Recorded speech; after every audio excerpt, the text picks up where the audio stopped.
This week on Cougar Creations, we stop by Harris Elementary to learn about GC Food Services, and we also stop by St. Michael to learn about their school's tech team.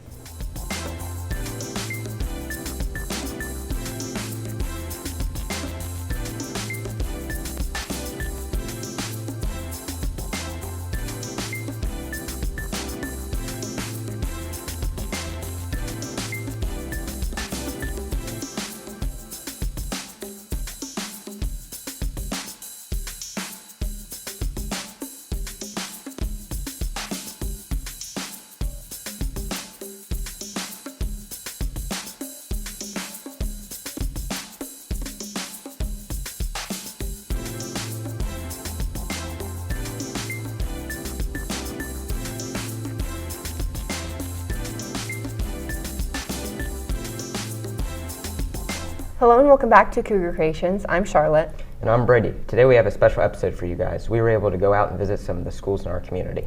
In today's episode, Mimi, Kaylee, and I went to Greenfield Intermediate School to speak with Amanda Stout about food services at the Greenfield-Central Schools. After that, I was able to stop by St. Michael to learn a little bit more about their tech team. I was able to chat with Ruth Hiddle, Emily Capon, and some different students. Without any further ado, here's Mimi's interview with Amanda Stout. I am the food service director for the entire district, so that's the 8 different schools and the preschool here at Greenfield Central. I do all of the hiring within the department, and we're a department of about 65 people. And I don't do it alone though. I have a team of 2 other food service administrators, and then we have kitchen managers in each of the kitchens as well to help support the entire department. I also oversee the food budget. You mentioned that. Each year we have about a $3 million budget within the school corporation, and with that it entails watching all of the food sales that we have in all the cafeterias, and then watching the expenses too. I do a lot of work with our vendors to make sure that we're getting the best price for our food and our supplies so that we can stay within our budget. Next biggest piece that I have to deal with is equipment. It takes a lot of equipment to keep kitchens running, and making sure that everything's in working order, and when it's not, getting vendors in to fix things for us and replacing equipment when it's needed. And then the final big thing that I'm responsible for is the training of our staff. So when we have new people that are brought in, make sure they have access to all of the training needs so that they can serve our students food every day. Yeah, that's a great question. So we have food safety plans for all of our kitchens, and all of our kitchens are also inspected each year, twice per year, by the Hancock County Health Department. The staff, when you see them working with the food, they're wearing gloves to make sure that there's no cross-contamination or just any kind of stuff on their hands when they're working with food. We also have 2/3 of our staff that are ServSafe certified. It's basically a license for food safety, and it's basically required in any type of establishment that serves food. You can demonstrate that you understand food safety principles, and then you get a certificate after you pass a test at the end of the day. Yeah, so we do have, like I said, 8 different schools plus the preschool. The preschool through 6th grade, so our tier 1 and tier 2 schools, they follow the same menu. And then our junior high and our high school, they have different and unique menus. There are some items that are on the menu that are popular favorites for all of the kids, no matter what age they are. But then our junior high and our high school menus, they have a little bit more flavor variety. Those students tend to have a bit of an expanded palate. Again, we have to work with our food vendors to make sure that the food is available to serve to the kids. And then there's some menu planning that goes into it too. Yeah, accommodating food allergies is absolutely required. An allergy is considered to be a disability through the Americans with Disabilities Act. So we accommodate any food allergies, even as minor as serving a pineapple for peaches if a student were to be allergic to it. So we have a wonderful registered dietitian on our staff who really takes point on managing these allergies. It's not just her though, she has to work with a team of people. So she works with health services, the parents, the students themselves, and then our cafeteria staff as well. Because some of those food allergies require the employee completely stopping what they're doing during meal service, changing their gloves to be able to handle that food item safely. We do a lot of work with the student preferences to make sure that we're not only changing the menu to something that is safe for them, it has to be acceptable too. So it's definitely a team effort, and our registered dietitian runs point on that. Let me ask you, what happens to you when you're hungry and you get to school? How do you feel?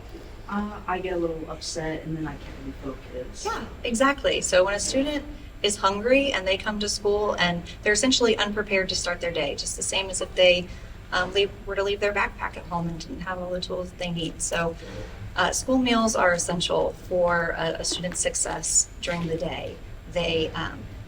Studies have shown that students need good nutrition so that they are sleeping well at night, that they're not being disruptive in class, and they're performing well on tests.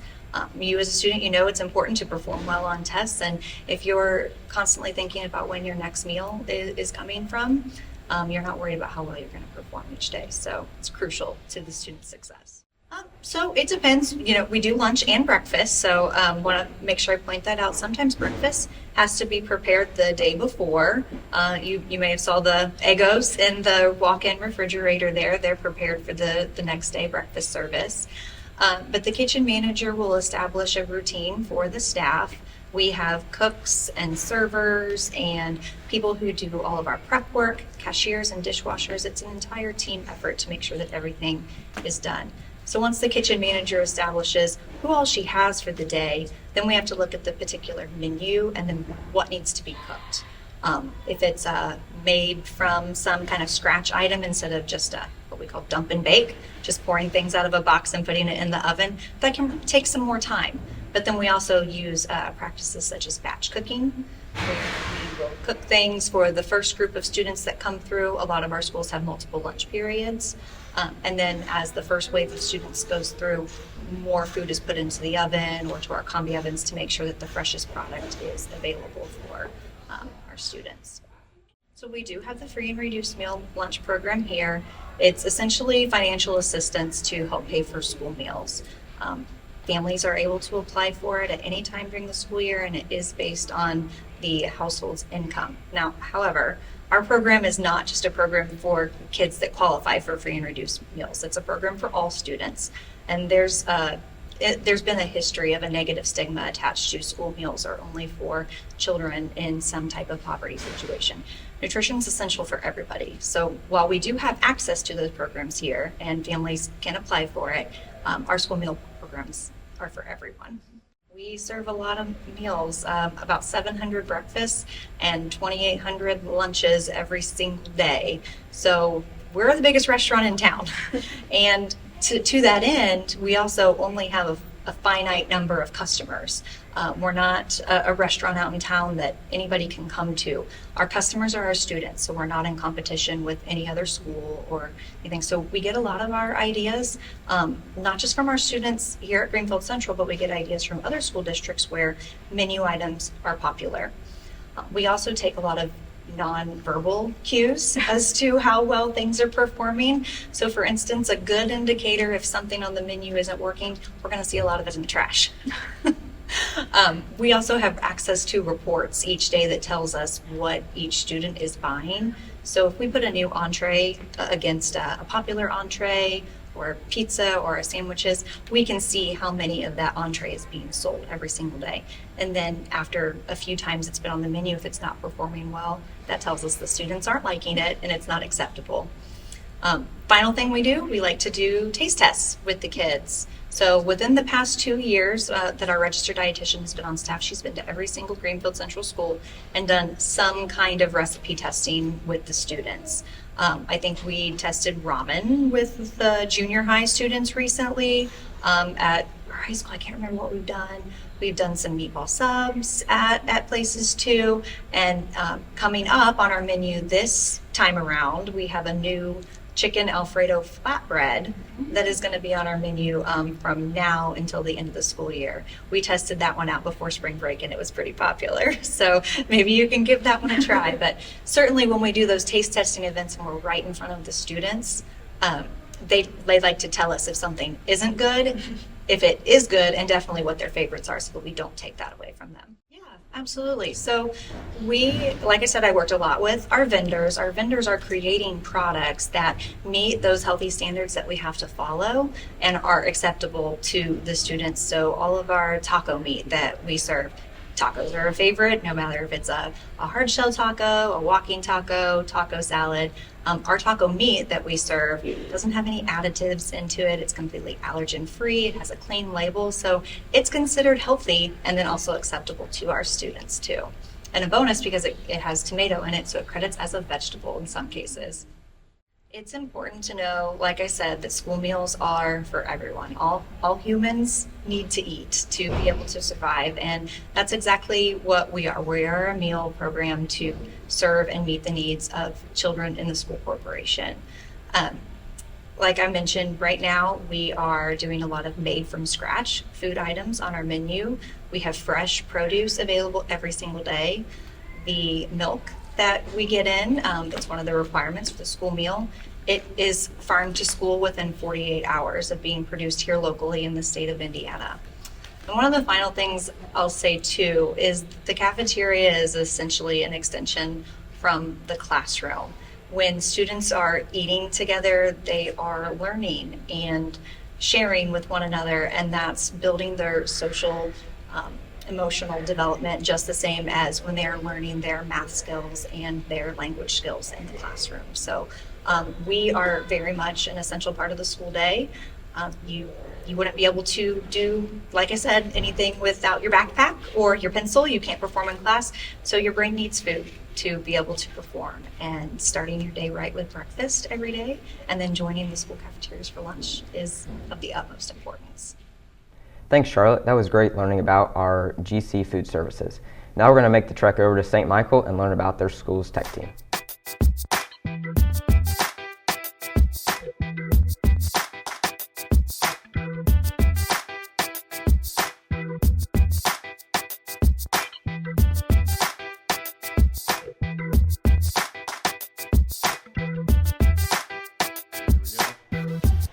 Welcome back to Cougar Creations. My name is Freddie, and we are now in the control room for the St. Michael Tech Team. We're going to kind of give you guys a little tour of the setup here. So we're going to start here. This is the director position.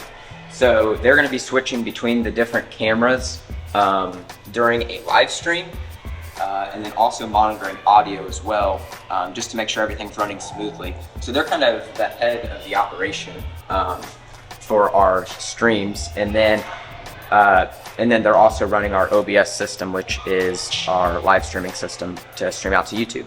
Next up here, this is the producer spot, and the producer is kind of just the head of everything. They're saying when we're going to go to commercial break and do all that sort of stuff. They also run replay, and they're also monitoring our OBS program and our camera feeds as well. That way, if the director needs any help with that, they're able to help as well.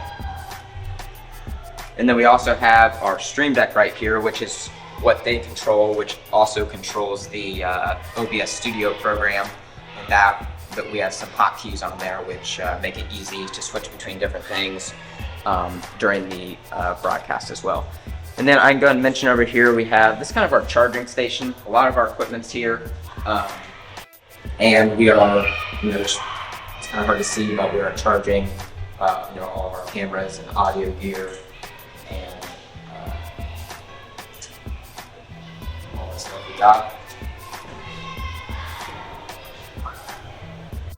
And then next up, this is our graphics station. So they're going to be running the graphics during the live broadcast. They'll be updating our on-screen scoreboard for our sporting events, pulling up lower thirds, just kind of all sorts of different graphics that we have. We have different stuff for all of our different streams that we do. So you take a look at that. And then our live feed person, which sits in the other chair here, is going to be kind of just monitoring the stream, making sure there's no issues with the viewing experience on the YouTube side of things. So those are kind of all the different positions. Of course, we have our camera crew, which will be outside the room here, broadcasting down on the gym floor. And then we have our play-by-play broadcasters that are out there as well. So at the beginning of the streams, just to kind of prepare for our broadcasts, we have our crew come in. Usually they come in about an hour before the stream. and we'll begin setting everything up. So setting up our cameras, turning on all of our equipment, as you can see behind me, and just preparing, making sure that everything works beforehand, testing it, and making sure everyone's prepared for what we're going to be broadcasting. We have, of course, we have our different positions in here. We have usually 4 people in here, and then outside we have 2 cameras upstairs, and then our play-by-play broadcasters are also up here if we're doing a sporting event. And then downstairs on the gym floor, we'll have a downstairs on the floor camera, and then usually we will mount a GoPro, which is not manned, it's just a GoPro stationary, usually on the backboard of our basketball goal for a basket cam. Yeah, so I actually started the program back when I was in 8th grade. We had some kind of stuff going on, just little things we were doing for our YouTube channel before that, but we actually started the live streaming back when I was in 8th grade because toward the end of my 7th grade year was actually when COVID began. So there was parents where they couldn't watch our events because they couldn't come to the school, just with all the restrictions. So we started live streaming the different events for the school, and we've continued doing it ever since. Welcome back to Cougar Creations. My name is Brady, and today I'm joined here with Emily Capon. How are you doing today? I feel very blessed. I'm doing very well today, thank you. Great. So how was Tech Team created, and what inspired its creation? Well, that's quite a long story. Tech Team was created in the beginning because at the end of the year, students kind of got tired of working. They've worked really hard all year. So we decided that we would work on creating some lip dubs. So we started learning how to record through and using audio through lip dubs. And then it went into recording some prayers and things students were doing. I had a very, very brilliant, helpful former student who was a key component of starting everything that we did. We created our first stream during COVID because we wanted to show the talent show, and we couldn't have parents coming into the building at that time. It was through need, but also through a way to get kids excited about still learning when it gets towards the end of the year. So you mentioned streaming. I guess besides streaming, what does the club do? Do you guys do anything else? Yes. Besides our streaming of musicals and events at school and events in the church, and sports, of course, we also record content. We create promos for things going on at school. We do learning activities, recording things, editing things, all kinds of things. So what would you say your position is on Tech Team? Oh, my position is to sit back and watch. I'm the faculty sponsor. I have students and former students who work really hard and come up with brilliant ideas, and I try and figure out ways to support those ideas through getting the right permissions and getting the right equipment that we need to see what we can come up with. Now you said you're a faculty sponsor. I guess during the streams, do you have an important duty? During the streams, I watch the equipment to make sure that it's all running. An example of that is we did have a cable that went out during a stream. Luckily, we use redundancy, which is having backup equipment. So we were able to switch out a cable and able to facilitate the stream to continue through that camera. We just switched to an alternate camera while we were changing over the cable. Now, how can the students get involved that would like to join? Oh, at the beginning of the year, we have applications that go out through their Google Classroom, and they sign up digitally, and we look carefully at their applications and look for students who work hard and are willing to learn and listen carefully, and they're on time. Students that we can count on and that love to learn and that are willing to help and have a great attitude. Now, can you describe the different positions that your students need to fill on the crew for the Yes, stream? we have a variety of different positions. The first one being the director. And the director is director all year because it's quite a difficult thing to do. The director has to watch through the ATEM switcher and OBS, the director has to watch all the camera feeds. And we have 4, sometimes more camera feeds coming in, and they have to decide which camera we're going to follow through programs so that our audience can view it. We have a producer who's usually a former student who sets everything up, and they do a really good job. They make sure to put in the replays and guide the production. Next to them, we have our our graphics person. Our graphics person puts up the lower thirds or the score on the scoreboard, or pulls in a graphic screen on letting everybody know about a future event that we're going to be putting on our channel. Then next to them is our live stream person, and they monitor the live stream to make sure that the content we're putting into our YouTube channel is coming out properly through our YouTube channel. We also have an audio person, and they hand out all the talkbacks, and that's our way to communicate through the crew. It's like wireless headphones, and we pass those out, and then they pass out they set up the audio. So if we have broadcasters, they mic up the broadcasters or the interviewers and the subjects, and test the audio before the live stream to make sure that the audio is coming through clear. Then outside the door, if we have a sporting event, we have play-by-play broadcasters commenting, and then we have 3 camera positions of 3 people running cameras.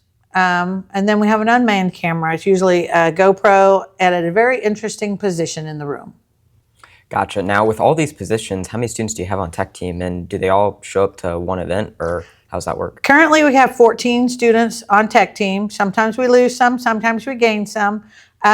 We have 2 crews, and we rotate between the 2 crews. Okay. So everybody's not, besides the director, everybody's not on the whole time. They'll do every other event. Gotcha. Now, what do you hope those students learn while in the club? I hope that those students learn what it's like to be behind the scenes in broadcasting.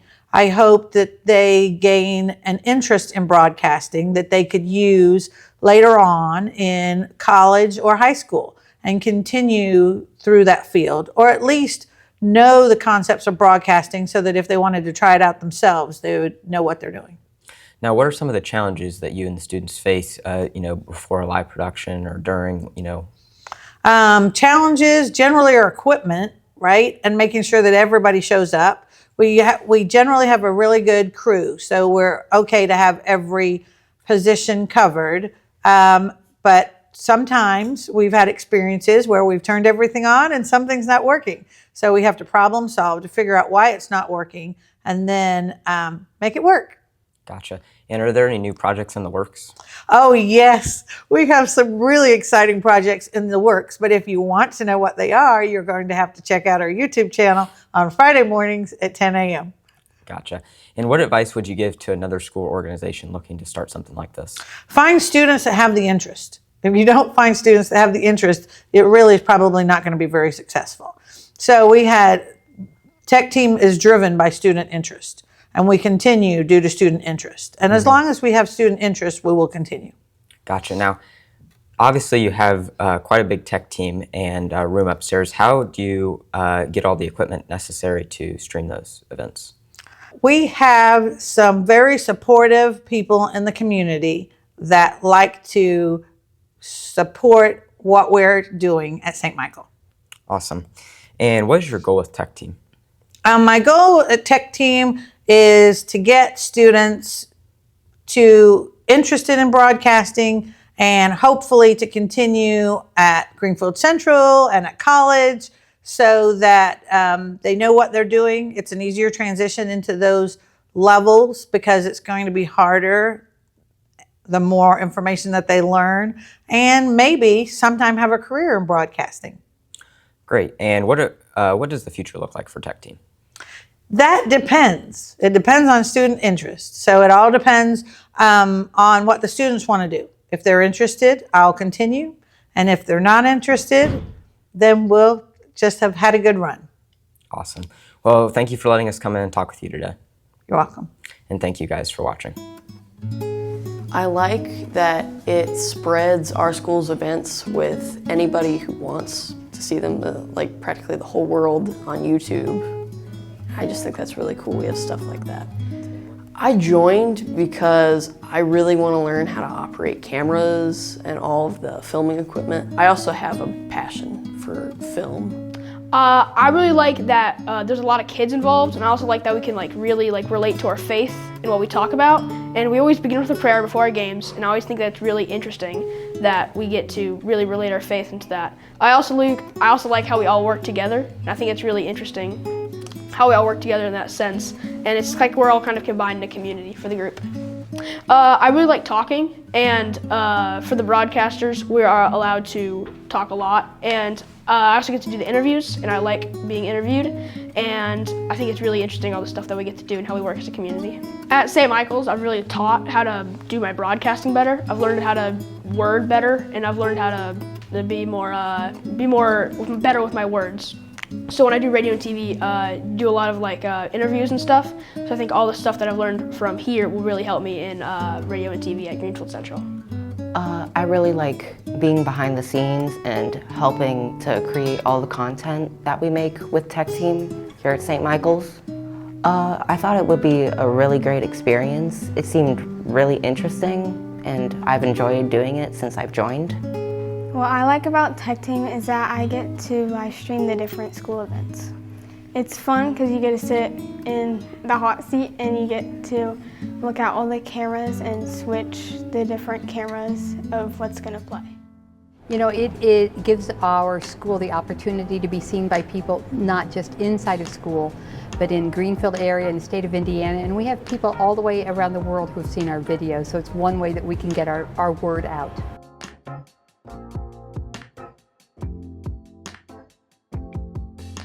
So there are always great little clips that go out in advance of school events that people are able to take a look at, and that preview gets people excited about coming on board, taking a look at what we have to do and seeing what the kids are doing.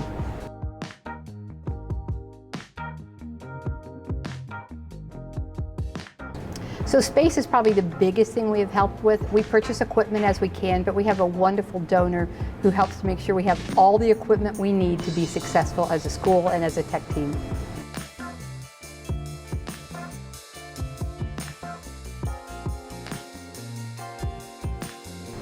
Yes, media, communications, broadcasting, technology, future web design, I mean, all of that is part of what the tech team is teaching our children.